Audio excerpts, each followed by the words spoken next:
सबसे प्यारी है, माँ तू जग में न्यारी है। माँ तू सबसे प्यारी है, माँ तू जग में न्यारी है। अपने आंचल में रखना, अपने आंचल में रखना, हमें वरदानों से भरना। माँ तू सबसे प्यारी है, माँ तू जग में न्यारी है। माँ तू सबसे प्यारी है, माँ तू जग में न्यारी है। पिता, पुत्र और पवित्र आत्मा के नाम पर आमीन। आप सबों को जय यीशु। मेरे पास कुछ दिन पहले किसी ने एक सवाल किया था, गिफ्ट ऑफ टंग के विषय में, अन्य जो भाषाएं जो बोल रहा है उसके विषय में सवाल है। क्या अन्य भाषा बोलना जरूरी है? ये अन्य भाषा क्या है? आजकल जो लोग बोल रहा है, क्या ये अन्य भाषा है? लोग पता नहीं क्या क्या चिल्ला रहे, चीख रहा है। इसके विषय में ही मेरे से सवाल किया। तो आज के इस क्लास में, इससे पूर्व में भी अन्य भाषा का क्लास ले चुका हूं, लेकिन आज सवाल किया तो एक और क्लास लेना और कुछ और बातें ज्यादा जोड़ करके बता देना चाहूंगा।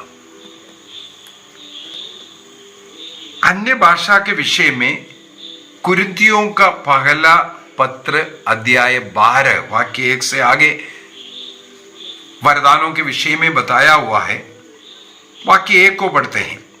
भाइयों, हम चाहते हैं कि आप लोगों को आध्यात्मिक वरदानों के विषय में निश्चित जानकारी हो, इसलिए ही मैं ये क्लास ले रहा हूं, विशेषकर ये जो अन्य भाषा के विषय में। और वाक्य 7 से लेकर के 11 तक अगर पढ़ेंगे, उनमें से 7 पढ़ लेता हूं थोड़ा। ईश्वर प्रत्येक को वरदान देता है, हर एक मनुष्य को मिलेगा, चाहे किसी भी जाति का मनुष्य क्यों ना हो, सबों को ईश्वर की ओर से वरदान मिलता है, जिससे वह सबों के हित के लिए पवित्र आत्मा को प्रकट करो। उनके उस वरदान के द्वारा वो ईश्वर को अन्य लोगों के सामने, विशेषकर पवित्र आत्मा के उन वरदानों को प्रकट करता है, उन वरदानों के द्वारा प्रकट करता है। इसके बाद क्या लिखा है? किसी को उसी आत्मा के द्वारा प्रज्ञा, इसके बाद ज्ञान का शब्द, विश्वास, रोगियों की चंगाई, चमत्कार दिखाने का या भविष्यवाणी करने का, आत्माओं की परख करने का, भाषाएं बोलने का या भाषाओं का व्याख्या करने का, इस प्रकार का 9 वरदान के विषय में यहां पर लिखा हुआ है। पवित्र आत्मा का करिश्माई वरदान भी इसके बोलते हैं, कृपादान भी इसको बोलते हैं। यहां पर 9 इस प्रकार का वरदान लिखा है। ये नहीं सोचना है पवित्र आत्मा का केवल इतना ही दान वरदान है, अनेकों वरदानों के विषय में बाइबल के अंदर लिखा हुआ है। पवित्र आत्मा के द्वारा प्रदत्त अनेकों वरदान हमारे डेली जीवन में, कोई बच्चा अगर अच्छा पढ़ाई कर रहा है, पवित्र आत्मा का एक वरदान है। कोई पढ़ाने वाला है, उनको पवित्र आत्मा का, कोई गा रहा है, पवित्र आत्मा का वरदान है, कोई अच्छा कुकिंग करता है, पवित्र आत्मा का एक वरदान है। ये सब पवित्र आत्मा के द्वारा ही संपन्न होता है। तो यहां पर विशेष करिश्माई वरदान इसलिए बोलते हैं, कुछ विशेष वरदान के विषय में। उनमें 8वां और 9वां जो वरदान है वो है भाषा बोलने का और भाषाओं की व्याख्या करने का वरदान। ये दोनों साथ होना जरूरी है। इसी को आज हम क्लास में सीखेंगे। यदि हम लोग भाषा के विषय में सीखना है। कुरिन्थियों का पहला पत्र अध्याय 14, पूरा 14वां अध्याय में इस भाषा का विषय में लिखा हुआ है। वहां पर हम लोग पढ़ते हैं 14वां अध्याय वाक्य 1, आप सबसे पहले, 1 कुरिन्थियंस चैप्टर 14 वर्स 1 ऑनवर्स, आप सबसे पहले भ्रातृ प्रेम की साधना करें। इसके बाद लिखा है, आप आध्यात्मिक वरदानों की, विशेषकर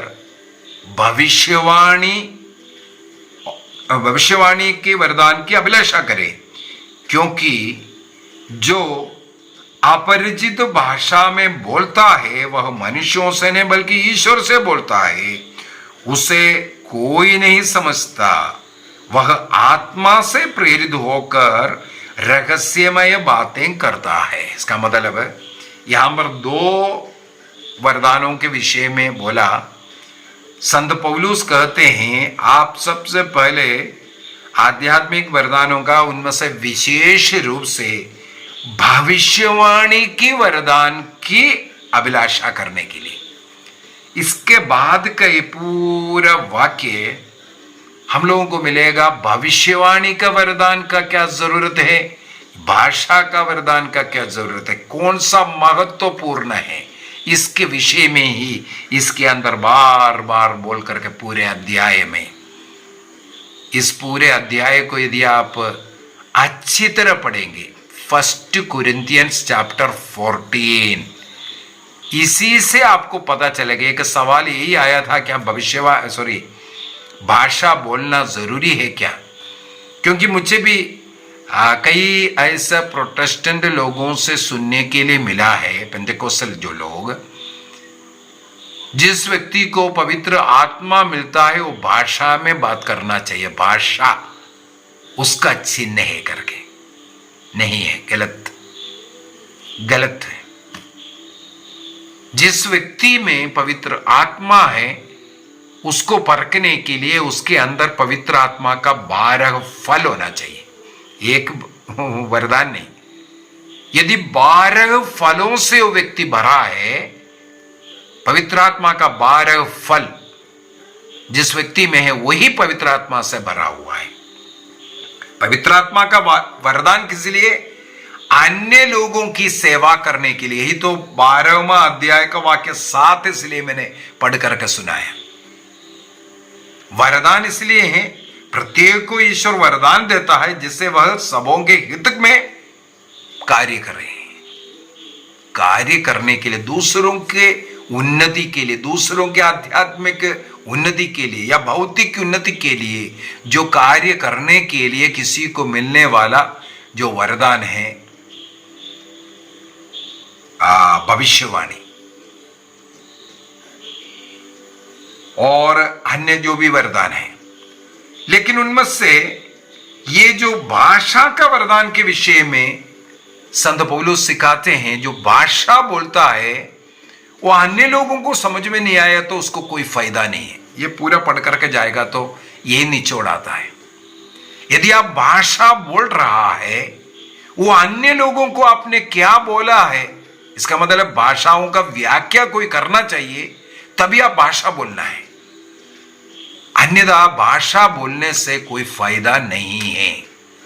और इसी अध्याय के अंदर संत पौलुस बार बार ये बोल रहा है, और संत पौलुस ये भी बोल रहा है, आप लोगों से ज्यादा मैं भाषा में बात करता हूं, लेकिन मैं हमेशा भविष्यवाणी में बात करना चाहता हूं। भाषा को, भाषा के इस वरदान को भविष्यवाणी के साथ जोड़ करके वह हमेशा बोल रहा है। ये जो आजकल हम लोग जो दिख रहा है, कोई भी चीख रहा, चिल रहा है, भाषा बोल रहे बोल करके, एक वीडियो कुछ साल पहले मुझे देखने के लिए मिला। किसी पेंटेकोस्टल भाई ने, पास्टर है, अपने कलीसिया को सिखा रहा है, तुम ऐसा बोल दो, ट ट ट ट ट बोलते जाओ, बोलते जाओ, बोलते जाओ, बोलते जाओ, अपने आप आपका जीव पलटेगा, भाषा आ गया करके। क्या तमाशा है, क्या तमाशा है। पवित्र आत्मा का ये वरदान भाषा मिलने के लिए आपको टाटा टाटा बोलना जरूरी है।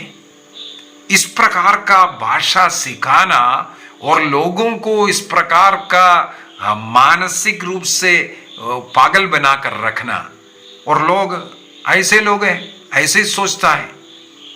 मैं एक और उदाहरण बोलता, शायद मैंने एक क्लास के अंदर से पूर्व में भी बोला था। जबलपुर में हमारे घर के पास में हमारे एक भाई बीमार है, वो प्रोटेस्टेंट भाई है। मेरा उनका बहुत अच्छा प्यार है। उनका भी जैसे मेरा 2010 में एक्सीडेंट, ट्रेन एक्सीडेंट हुआ था, ट्रेन के नीचे मैं गिरा, मैं अपाहिज होकर के हॉस्पिटलाइज था। जब रायगढ़ से मुझे जबलपुर लेके आए हॉस्पिटल में, उसके अगले दिन वो आकर के मुझे हॉस्पिटल में भी मिला था। वो वापस घर जा कर के उनका एक्सीडेंट हुआ, वो घर में ही गिर गया, तो इनका हिप बोन टूट गया। वो बहुत मोटा आदमी है, इस कारण इसके बाद वो उठ कर के ज़्यादा चला नहीं है।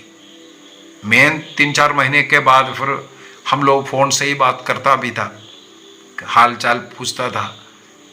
3-4 महीने के बाद मैं जब चल फिरना शुरू किया, मैं उनके घर में गया उनसे मिलने के लिए, क्योंकि बिल्कुल बेड रिडन हो चुका था, वो उड़ करके फिर चल नहीं सकता, और उनका देखभाल करने के लिए भी कोई नहीं। जब हम लोग चल फिरते थे उस समय पर खूब, जब भी मेरे को समय मिलता था मैं उनके पास जाता, वो भी आता था।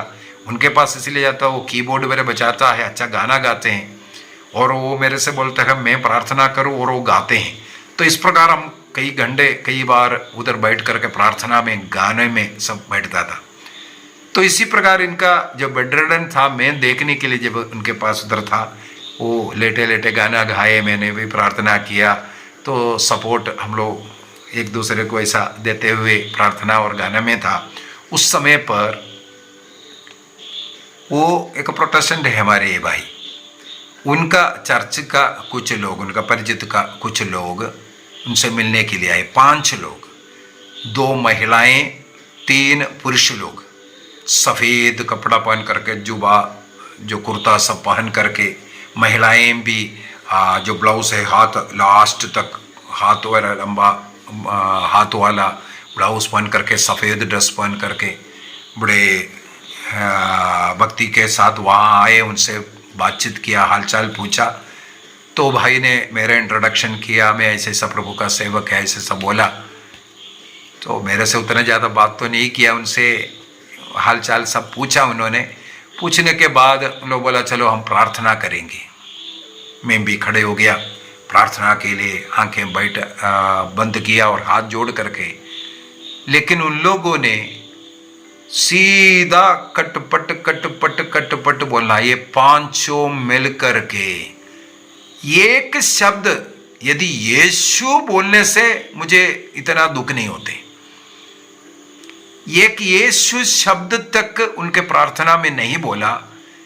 शायद मुझे देख करके उन लोग पूरा भाषाओं में प्रार्थना करने वाला है इसलिए होगा। पूरे समय पर 5 मिनट करीब मेरे हाल में प्रार्थना किया, वो पूरा कटपट कटपट बोलते रहे। सब लोग एक दूसरे को कंपटीशन में हरा रहा था, एक बीच बीच में बढ़ रहा था, कट रहा था, इस प्रकार। इसके बाद धीरे धीरे समाप्त किया, उनको यीशु बोल करके वो निकल पड़ा। तब मैंने उस भाई से पूछा आप लोगों के चर्च में ऐसे ही प्रार्थना होता है? तो वो स्वयं बोला भाई ऐसे ही है, ये सब नाटक कंपनी है, अभी क्या करें, हम लोग उधर जुड़ा हुआ है इसलिए जा रहा है। देखो आप आते हैं, प्रार्थना करते हैं, मुझे बहुत खुशी मिलता है। वो बार बार मेरा तारीफ कर रहा है। हमारे लोग आकर के ऐसे बोल करके जाता है। उस बीमार व्यक्ति को कुछ समझ में आया, कुछ आशीष मिला, कुछ सांत्वना मिला, उल्टा उनको और दुख दे करके उन लोग गया। ऐसे प्रार्थना की क्या जरूरत है? अगर प्रार्थना कर रहा है एक बार यीशु का नाम भी नहीं ले सकता। और बाइबल में कहाँ लिखा है यहाँ, इसलिए तो मैंने इसको खोल कर रखा है। संत पौलुस बार बार ये बोल रहा है, यदि सभा में कोई अन्य भाषा में बोलना चाहते हैं तो भी एक व्यक्ति बोलो, और उसका यदि एक व्यक्ति उसका व्याख्या करने के लिए है तब बोलना। संत पौलुस यहां नियम बना करके बता रहा है, कोई अगर भाषा में प्रभु की स्तुति कर रहा है, कुछ कर रहा है, उसका व्याख्या करने वाला वहां होना चाहिए। यदि व्याख्या करने वाला नहीं है, मौन रहो बोलता है। साफ साफ ऐसे ऐसे वचन वाक्य 13 को उठाते हैं। अपरिचित भाषा में बोलने वाला प्रार्थना करे जिससे उसको व्याख्या करने का वरदान भी मिल जाए। आपको अगर अपरिचित भाषा मिला है, आप ऐसा भी प्रार्थना करो, आपको उसको व्याख्या करने का कृपा भी मिलना है। क्योंकि यदि मैं किसी अपरिचित भाषा में प्रार्थना करता हूं तो मेरी आत्मा प्रार्थना करती है, किंतु मेरी बुद्धि निष्क्रिय है, तो क्या करना चाहिए? संत पौलुस बोलता है, मैं अपनी आत्मा से प्रार्थना करूंगा और अपने बुद्धि से भी। इसका मतलब आत्मा और बुद्धि से प्रार्थना करना है तो व्याख्या करने वाला होना चाहिए। इसीलिए संत पौलुस बोलता है, भविष्यवाणी इसके लिए सबसे उचित है। यदि प्रभु से प्रार्थना करो मुझे भविष्यवाणी का वरदान मिले, ये उस समुदाय के लिए अच्छा है। वाक्य 9 में लिखा है, आपके विषय में भी यही बात है, यदि आप सुबोधगम्य शब्द नहीं बोलते तो ये कैसे पता चलेगा कि आप क्या कर रहे हैं, क्या कह रहे हैं? इसीलिए सुबोध से बोलना है। बस लगा हुआ है अन्य भाषा। किसको बुद्धू बना रहे? ईश्वर को बुद्धू बना रहे हैं। मनुष्य को तो बुद्धू बनाएगा। मनुष्य सोचेगा हाँ ये सब ऐसे कर रहा है। और भी कुछ बातें हैं। वाक्य 22, अपरिचित भाषा में विश्वासियों के लिए नहीं, भाषाएं विश्वासियों के लिए नहीं बल्कि वो अविश्वासियों के लिए चिन्ह स्वरूप है। क्यों बोला है मालूम है? संत पौलुस ने वहां पर एक पुराना विधान का वचन को कोट किया। नबी इसहाक का ग्रंथ अध्याय 28 वाक्य 11 और 12 में ईश्वर इसहाक के द्वारा एक भविष्यवाणी किया था। यह भविष्यवाणी ये है, मैं अन्य भाषा भाषियों द्वारा विदेशी भाषा में इस प्रजा से बोलूंगा और वह मेरी बात पर ध्यान नहीं देगी। अर्थात दूसरों को समझ में नहीं आना चाहिए, वो बजना नहीं चाहिए, उसको दंड देने का तरीका है। नबी से आयशया चैप्टर 28 वर्स 11 and 12 और डिट्रोनॉमी चैप्टर 28:49 को भी विधि विवरण ग्रंथ 28:49 में भी यही लिखा हुआ है। डिट्रोनॉमी 28 हमें मालूम है, यदि ईश्वर का वचन को हम पालन करेगा, वाक्य 15 तक 1 से 15 तक ईश्वर के वचन के अनुसार हम जीवन जिएगा तो क्या क्या कृपादान हमें, आशीष क्या क्या मिलेगा, उसके विषय में वाक्य 15 तक और वाक्य 16 से आगे ईश्वर का वचन का पालन ना करने वालों को मिलने वाला दंड, उसके विषय में वहां पर वाक्य 49 में 49 में बोल रहा है, प्रभु का वचन के अनुसार जीवन नहीं जीने वालों को अपरिचित भाषा में बात करेगा, क्योंकि उन्हें समझ में नहीं आएगा, नहीं समझना चाहिए वो ये प्रकार। इसलिए वाक्य 22 में 1 कोरिन्थियन चैप्टर 14 वर्स 22 में प्रभु का वचन इसलिए कहा है, अपरिचित भाषाएं विश्वासियों के लिए नहीं है। उनको विश्वासियों के लिए तो समझने वाला भविष्यवाणी की भाषा होना चाहिए। अपरिचित भाषा जो अविश्वासियों के लिए है, जो ईश्वर के वचन के अनुसार जो नहीं चलता है, उसके लिए। वाक्य 23 में जब सारी कलीसिया इकट्ठी हो जाती है तब यदि सब लोग भाषाएं बोलने लगेंगे और उस समय कोई अदीक्षित या अविश्वासी व्यक्ति भीतर आ जाए, तो क्या वे यह नहीं कहेंगे कि आप प्रलाप कर रहे हैं?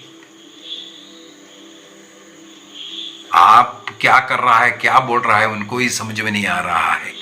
इसलिए इस प्रकार का प्रलाप वाक्यता हिंदी में 33 में संत पौलुस उस भाग को समाप्त करते हुए बोलते हैं, क्योंकि ईश्वर कोलाहल का ईश्वर नहीं है, उस शांति का ईश्वर है करके।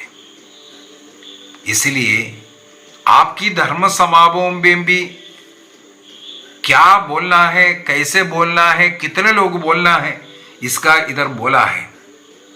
वाक्य 25 में लिखा है, अब आपके हृदय के रहस्य को प्रकट हो जाए, वह मुंह के बल गिरकर ईश्वर की आराधना करेगा और यह स्वीकार करेगा कि ईश्वर वास्तव में आप लोगों के बीच में कब है। 24 से पढ़ना पड़ेगा। परंतु यदि सब भविष्यवाणी करेंगे, अच्छा भाषा नहीं, उस सभा में कोई आ रहा है, अन्य जाति के लोग, अदीक्षित लोग आ रहा है, उस समय पर आप भविष्यवाणी कर रहे हैं, वचन को सुना रहा है, आपको कैसे जीवन जीना है इसको सिखा रहा है, तब क्या होगा? कोई अविश्वासी या अदीक्षित व्यक्ति भीतर आएंगे तो वह उनकी बातों से प्रभावित होगा, अन्य भाषा से प्रभावित नहीं होगा, बल्कि भविष्यवाणी की वचन, ये वचन को सीधा सीधा जैसे ये बोल रहा है, मैं बोल रहा हूं, इसी प्रकार की सिखाएंगे, वो सुनने वाले को समझ में आएगा। यदि मैं इधर बैठ करके हप्पा टप्पा टप्पा ऐसा बोलते रहेगा, मैं भी बोल सकता हूं इस प्रकार, किसी को कुछ समझ में आएगा? यहां संत पौलुस से ही तो सिखा रहा है।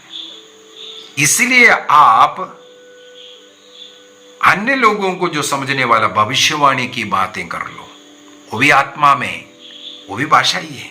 दूसरी तो वह उनकी बातों से प्रभावित होकर अपने को पापी समझेगा। देखो, पश्चाताप आएगा उसको वचन सुनकर, और अपने अंतःकरण की वो जांच करना शुरू करेगा, पाप स्वीकार करने के लिए, अपने पापमय जीवन को छोड़ने के लिए वो सोचेगा।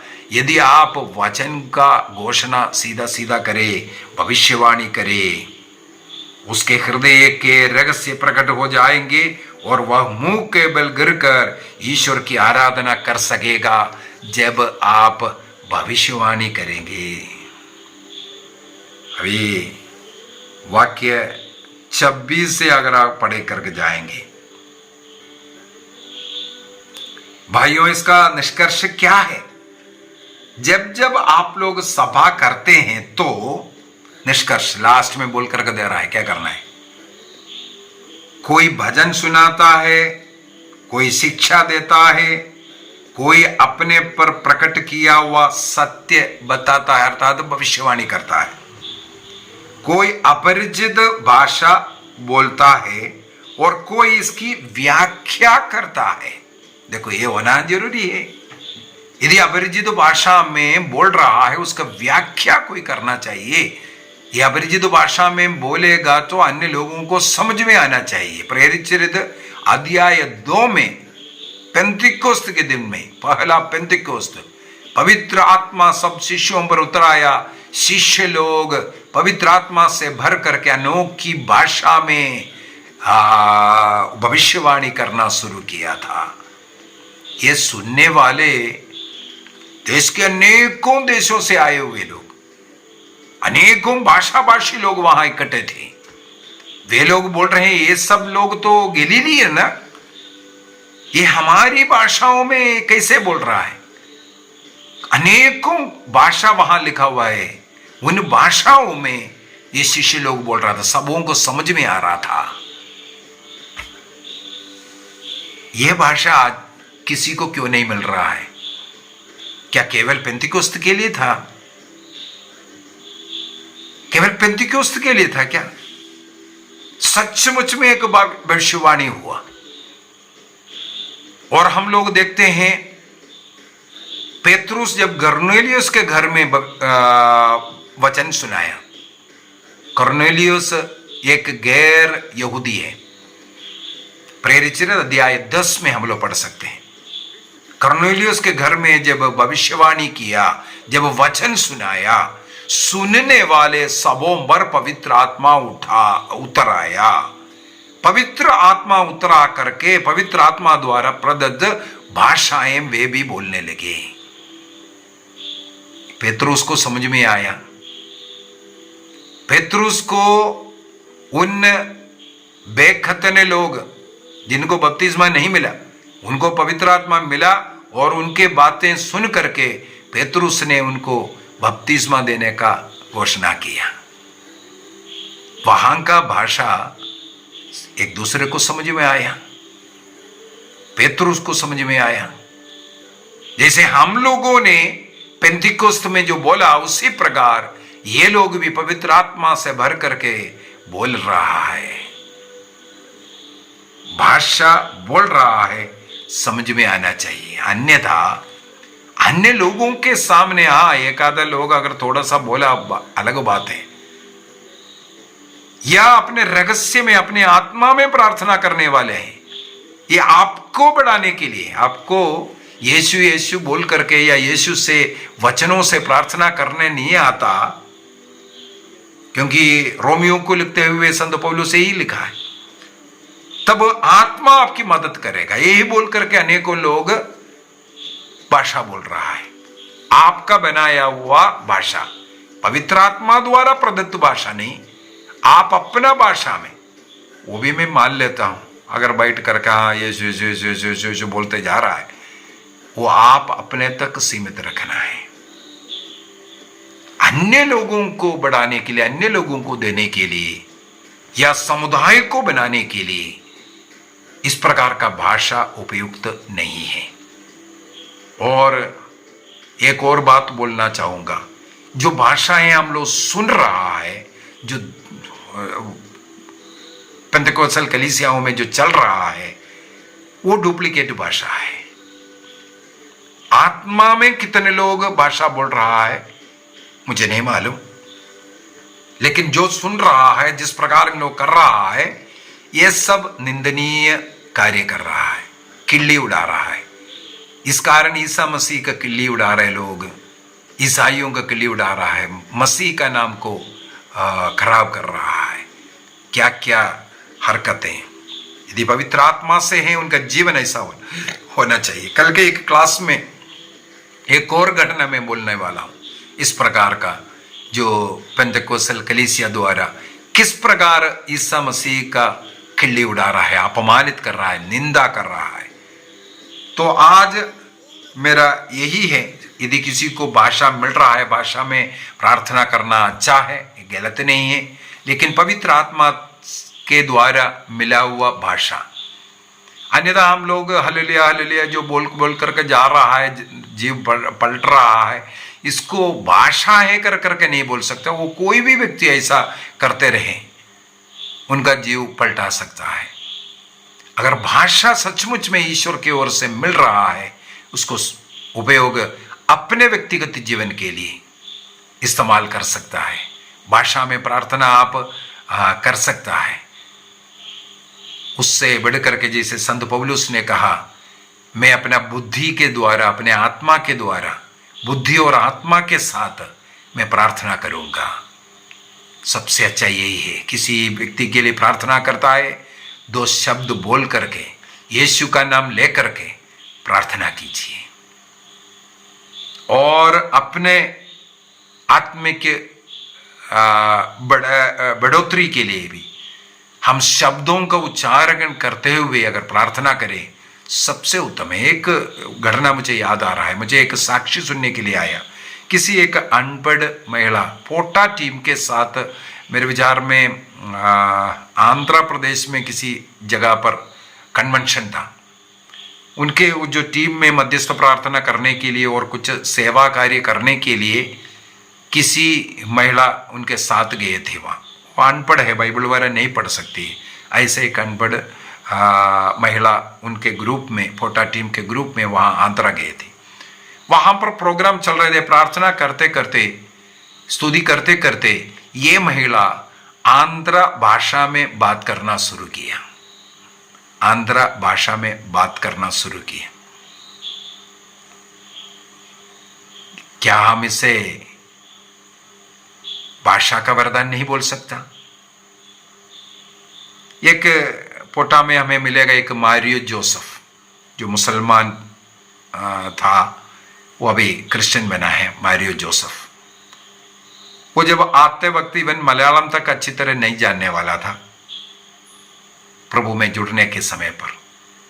आज मेरे ख्याल में इतने ज्यादा, मुझे मालूम नहीं कितने भाषाओं में वो प्रीचिंग करता है, जानने ही नहीं, प्रीचिंग कम से कम 10-15 भाषा में, जर्मन भाषा, अन्य विदेशी, अनेकों विदेशी भाषाओं में और भारत देश के भी अनेकों भाषाओं में प्रीचिंग करने वाला एक व्यक्ति है मारियो जोसेफ। क्या हम इसको भाषा का वरदान नहीं बोल सकता? किसी के साथ प्यार से बात करना, अच्छा व्यवहार करना, लोगों के नफरत के बीच में प्यार बोने वाला, अपने घर में हो, अपने समुदाय में हो, अपने पल्ली में हो, अपने देश में हो, इस प्रकार का प्यार का जो भाषा जो लोग समझते हैं, उसको लेकर के जाना कि एक भाषा का वरदान नहीं। दूसरे लोग हमारे बुराई निंदा कर रहे, गाली दे रहे, वहां पर भी अच्छी भाषा बोलना, अच्छा संस्कारी बनकर के रहना पवित्र आत्मा का भाषा नहीं है। हम इस प्रकार का भाषा को ज्यादा पसंद कर लो। यदि पवित्र आत्मा के द्वारा अनोखी भाषा मिलता है, उसका भी इस्तेमाल कीजिए। उसका विरोध मैं नहीं कर रहा हूं, लेकिन झूठ मूठ का जो दिखाने वाला, ये जो अपमानित करने वाला, निंदनीय रीति से जो कर रहा है, वो गलत है, वो शैतान का कार्य है। आइए हम अपनी आंखें बंद करें, प्रभु को धन्यवाद दें। प्रभु हम सबों को पवित्र आत्मा के द्वारा वरदान देता है, भाषा का वरदान भी देता है, और जिसको भाषा मिला है उसकी व्याख्या करने का वरदान भी मिले, इसके लिए प्रार्थना करो, संत पौलुस कहते हैं। और सभा में सब लोग मिलकर के चीखते चिल्लाते हुए, ज्यादा शोर शराबा करने से नहीं, सब लोग मिलकर के एक ही सुर से प्रभु को नाम पुकारना, स्तुति करना, आराधना करना, इसमें महत्व है। इसमें आत्मा और बुद्धि दोनों मिलकर के संत पौलुस उसको प्रमोट करता है। इस प्रकार का स्तुति करने के लिए आत्मा और बुद्धि का इस्तेमाल करते हुए ये दूसरों का भी जीवन निर्माण के लिए उपयुक्त है। निर्णय कीजिए। प्रभु हम सबों को इसके लिए कृपा दे, वरदानों से भर दे, पिता, पुत्र और पवित्र आत्मा के नाम पर आमीन। आप सबों को जय यीशु।